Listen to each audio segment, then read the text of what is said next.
This is a story from a recent past. In a city, there lived a little beautiful girl.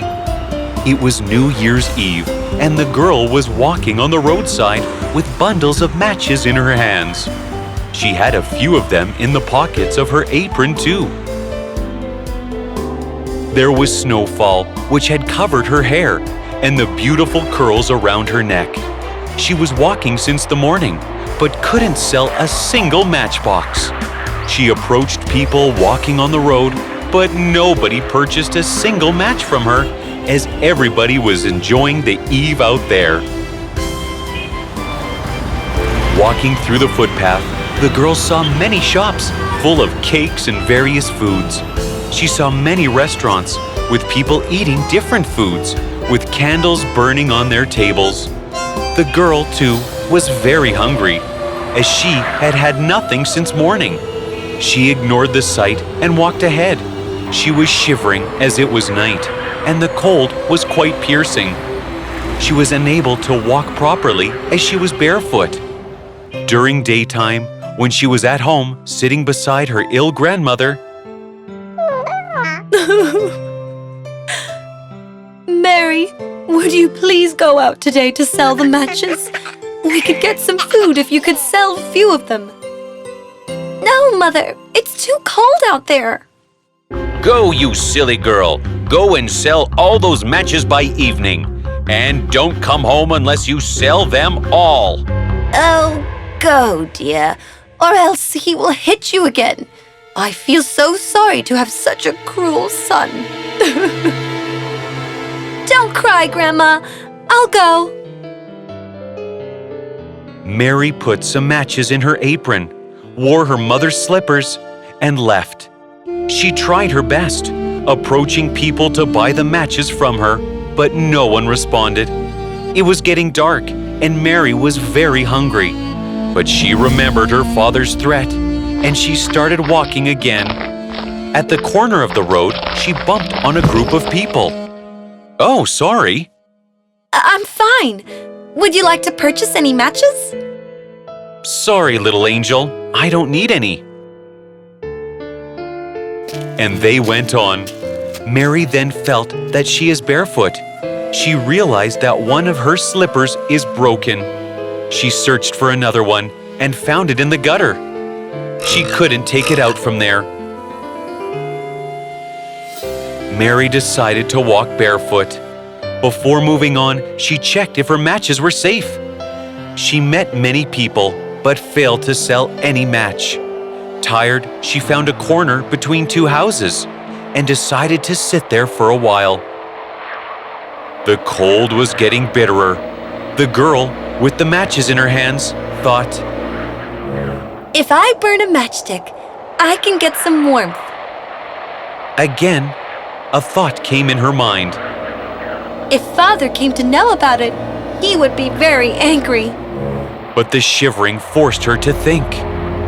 How would he know if I burnt just one stick? She dared to take out a matchstick and burn it on a wood stick nearby. And what a surprise! The matchstick turned into an iron stove. The girl felt warm. She put her hand near the iron stove and tried to grasp the warmth. She was very happy, but soon, in a few moments, a snowdrop fell on the matchstick and the flame went out. She was very disappointed. In a while, she started shivering again. She thought for a moment and took out the matchbox. She picked out another matchstick and burnt it against the wall adjacent to her. Ah! To her surprise, the wall turned transparent. She could see through the wall now. The house was very beautiful and well decorated. There was fire and light, as many candles were burning. The family living there was having their food. She could see ample food and cakes kept on the dining table where the family members were chatting and discussing something sitting around the table. Mary saw a roasted goose kept in a plate on the table. All of a sudden, the goose started staring at Mary. She was surprised again. The very next moment, she saw the goose coming towards her. As she was very hungry, she felt happy to see the goose coming to her. The goose came near the wall. Mary was about to insert her hand in the wall and hold the goose. Just then, the flame of the matchstick went off, and everything vanished at once. Now there wasn't any transparent wall anymore. Mary was very disappointed. She looked at the sky, pleading God to help her. Oh God, please take me out of this situation. Just then, she saw a star falling down. A thought struck her mind. They say, when a star falls, someone dies. My grandma is very sick. Does it mean that I've lost my grandma? Oh, she loved me the most. Crying, she took out another matchstick and burnt it. She was not surprised to see her grandmother standing in front.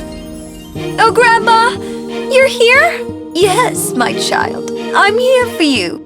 Mary was pleased to see her grandmother, but got scared the next moment. She thought her grandmother also will disappear. She took out more sticks from the match and put them on the burning stick. And there was a light as bright as the sunlight. In that hour of night, there was a bright sunlight around Mary and her grandmother. Mary looked at her grandmother. She was looking very beautiful in her new white gown. Grandmother was looking at Mary, smiling. Grandma, I am too scared to stay here anymore. Please take me with you, please. Yes, dear. I'll take you with me. Give me your hand. The grandmother held Mary's hand and lifted her in her arms. They both started flying upwards. Mary was so pleased that she started clapping. How are you feeling now, my little angel? Now, Grandma, I don't feel hungry or cold or scared anymore. I'm feeling very light. The grandmother smiled at her, and they both flew to the heaven. There was an innocent smile on Mary's face, and the sun rays lightened her face in the morning. There were many people gathered around her. All of them were watching Mary, lying down in the corner between the two houses. They all felt pity for her